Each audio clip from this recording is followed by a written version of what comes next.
C'est Expo Safa, on se retrouve pour deux nouvelles vidéos magazine. Aujourd'hui, magazine Lego Star Wars du mois de février 2026. Et on commence directement avec la mini-figurine. Juste ici, vous avez la figurine du Night Trooper, une figurine qui n'est pas exclusive à ce magazine, effectivement. On la trouve également dans le set du Battle Pack sorti en juin 2025. Simplement le Battle Pack des Night Troopers. Donc voilà, une figurine qui n'est pas bien exclusive, mais qui est plutôt cool parce qu'il s'agit d'une armée. Donc on va avoir plusieurs, donc, notamment ici un de plus. Si vous avez déjà le Battle Pack ou alors le set de la bataille sur Peridea, c'est plutôt sympa. Maintenant, on aurait tous préféré avec le casque en blanc, mais il faudra malheureusement se contenter du casque en gris. Sinon, ce casque est exclusif du coup au Battle Pack. Pour ce qui est du torse et des jambes et même de la tête qu'on verra tout à l'heure, on les retrouve également sur le set de la bataille de Peridea. L'arrière de la figurine est quasiment inchangé par rapport aux Stormtroopers classiques, juste des petites rayures dorées viennent se rajouter sur les imprimés existants. On pourrait d'ailleurs dire la même chose du torse et des jambes, sauf qu'on rajouterait simplement des petits tissus rouges. Sous le casque, on a donc une tête de zombie, vraiment des zombies en fait, avec une tête en dark tan, donc vraiment du beige très foncé, avec de la peau presque putrifiée en fait. Ça rend vraiment très bien le trou avec les yeux verts, etc. C'est franchement très beau. Et on retrouve également quelques typographies à l'arrière de la tête. En termes d'accessoires, un simple blaster. Donc voilà, maintenant qu'on a fait le tour de la mini-figurine, on va pouvoir très rapidement regarder le paper bag juste ici, avec donc une image à l'échelle de la figurine et une illustration, son nom ici Night Troopers, ainsi que l'âge, le logo Disney évidemment. À l'arrière, on a l'échelle avec la tête, ainsi que le petit numéro d'item, avec depuis ce début 2026, un nouveau système de référence. Ça c'est plutôt sympa à noter. Et également du coup ce numéro d'item permettra de le rajouter à votre collection Brickset ou tout simplement d'obtenir les instructions sur le site de Blue Ocean. En ce qui concerne le magazine en lui-même, on aura donc un format classique à 6,99 € dans lequel on va pouvoir tout d'abord découvrir juste ici le petit sommaire à 2 pages, tout ce qu'il y a de plus classique pour cette gamme. Une petite bande dessinée au bon gré de Grievous. Donc moi qui ai vu assez récemment l'épisode 3, revoir Grievous c'est plutôt cool. Tout simplement avec sa cape, que du coup on a eu qu'une seule fois je crois en Lego, sur sa toute première version. Donc plutôt cool à revoir ici. On a également dans la BD, qui sera évidemment disponible sur la chaîne BD, c'est vrai que je ne l'ai pas dit, on aura du coup la petite moto jet du set de l'évasion de Grogu, qui est recolorée en bleu et blanc pour faire la 501ème. Donc ça c'est plutôt cool aussi je trouve. Suite de la BD qui visiblement se passe sur Felucia, ça c'est cool. On a également une petite publicité pour les sets de janvier avec le droïde astromécano de BB-8, un set raté. On a également le speeder de Cobb Vanth, qui est lui un set pas raté pour le coup, très très cool, ainsi que le pack de combat de siège de Mandalore, également un set plutôt sympa.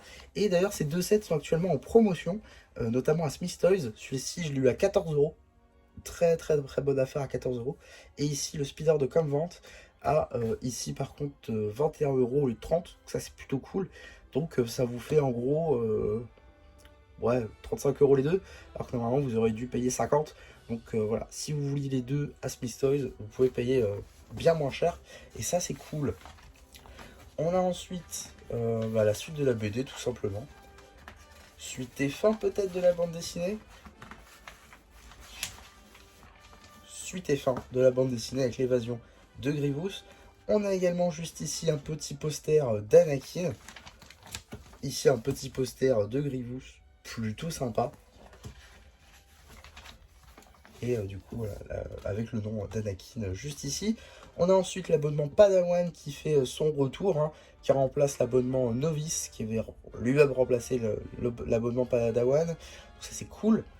Voilà, bon, 11 numéros plus 2 offerts du coup en payant 76,50 €. On a également un petit jeu avec Dark Ball, assez d'actualité quant à sa série Shadow Lord qui devrait sortir en avril. On a également du coup, faut chercher les différences j'imagine, sur son set du robot.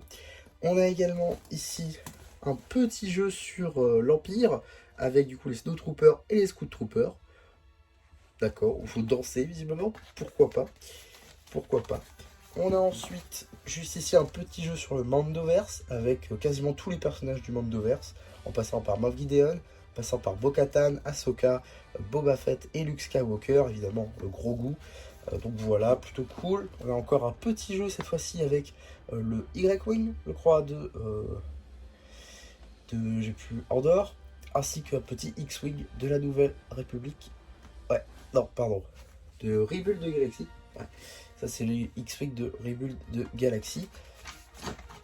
On a ensuite une petite review papier déguisée en jeu du dernier Juggernaut, aussi appelé République Attack Tank. C'est le tank de la République, je crois. J'ai plus le nom, du coup, le vrai nom, on va dire. Parce que le nom de Lego ne convient plus, en tout cas, avec Ki-Adi-Mundi, avec une nouvelle version qui ne diffère pas réellement de sa première, enfin de la dernière en tout cas. Et on a également le commandant Bakara ainsi que les marines galactiques qui étaient des nouveautés en juin, qui le sont toujours d'ailleurs. On peut espérer un Battle Pack ou en tout cas une venue dans le magazine, ça serait cool pour ces figurines-là qui sont toujours exclusives à ce set assez mal aimé. Ça pourrait être une bonne idée. En tout cas, on a ensuite un jeu sur la figurine du jour, et ça c'est cool, faut trouver les différences, ainsi qu'une petite bande dessinée qui prend place durant la série Ahsoka, série que j'ai plutôt bien appréciée, donc plutôt sympa d'avoir ça avec une petite BD avec l'Amiral Throne, avec Morgan Elsbeth et les Sœurs de la Nuit.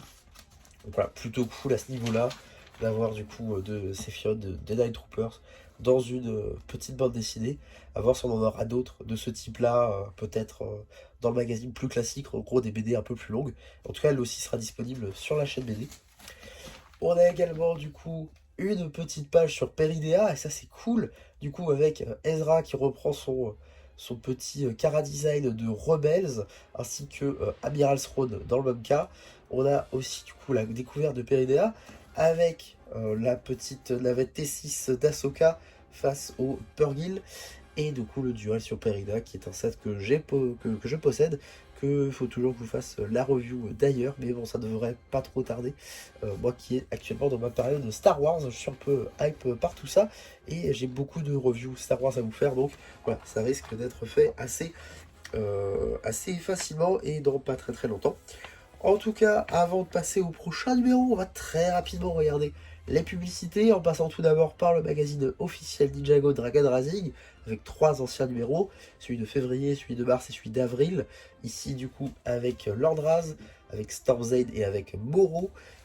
3 magazines qui étaient plutôt sympas, peut-être un peu moins Stormzade, même s'il avait la cagoule techniquement qui reste exclusive encore aujourd'hui au magazine et au Storm Village, Dragonian Storm Village. Donc voilà, plutôt cool à ce niveau-là. On a également le magazine Minecraft qui possède une petite publicité avec également 3 anciens numéros. Là par contre je saurais un peu moins vous dire quel magazine est quoi. En tout cas, qu'est-ce qu'on a dans le prochain numéro du magazine Lego Star Wars? Nous avons tout simplement un petit Clone Pilote phase 2. Alors c'est la version rouge, mais de toute façon ça ne change pas d'où il vient de l'Arc 170, un set qui est sorti en janvier de l'année dernière.